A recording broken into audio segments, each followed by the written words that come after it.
I don't think it's particularly bold or surprising to suggest that car thefts are on the rise, and it's something that I've seen a lot of videos of people literally sharing their door cam footage of people like going up in like full-on balaclavas and stuff like that, and having this weird look at like coat hanger looking things like held up above to unlock the car. I don't even know how that works. That's just scary. That's a thing. But yeah, trying to prevent that though are agencies like the National Vehicle Crime and Intelligence Service, aka NaVCIS. I'm not even sure what is easier to say. That's an acronym that's very difficult to say for me. But here's a bit of a profile on them, and some of the stats, and some of these are staggering really what they've been managing to do.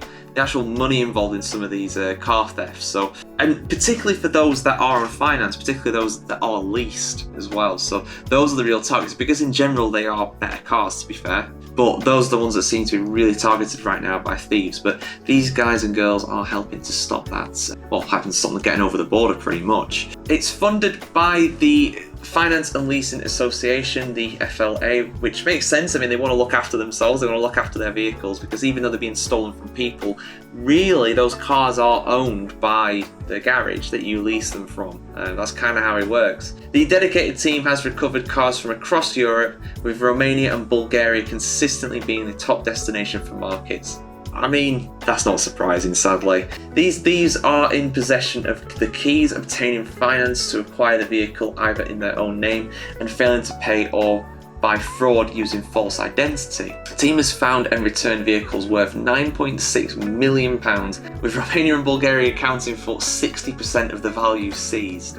Surprised it's not higher, to be honest. Those are very much the popular destinations for these kinds of things in Europe, I would say. And listen, I've been to Romania, it's a wonderful country, I love it, but that's unfortunately a reality of their nation, as it is for Israeli. A lot of organised crime there. Not the only one by any means, but when it comes to stuff like this, yeah, it's not a surprise that's up there. The HBI check supports the work by sponsoring the organisations with vehicle data, which is made available to European law enforcement to aid in identifying stolen vehicles. So even though the UK is out of the EU, I think we're still kind of a part of like European policing and stuff like that, which is good. You know, we are part of the continent, we're just not part of the European Union. That's a different thing. Re-registration centres in countries across Europe rely on HBI checks to identify stolen UK finance vehicles. They say that criminal gangs will take out vehicles on hire purchase agreements, and the offenders will fit the cars with false plates and then default on the payment.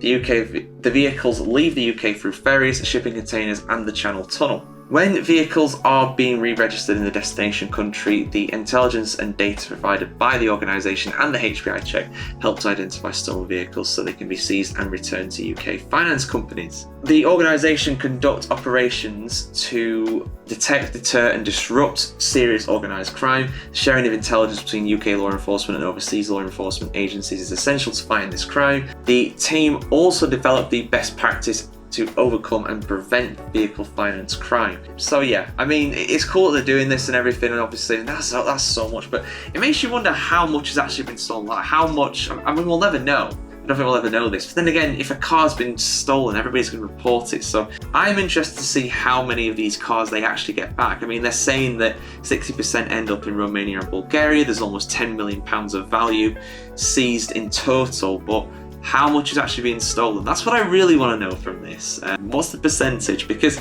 I bet it's quite low. But hey, I'm happy to be proven wrong, alright? But yeah, there we go guys. For more motoring news, advice and everything in between, keep it tuned right here to themotoringchronicle.com.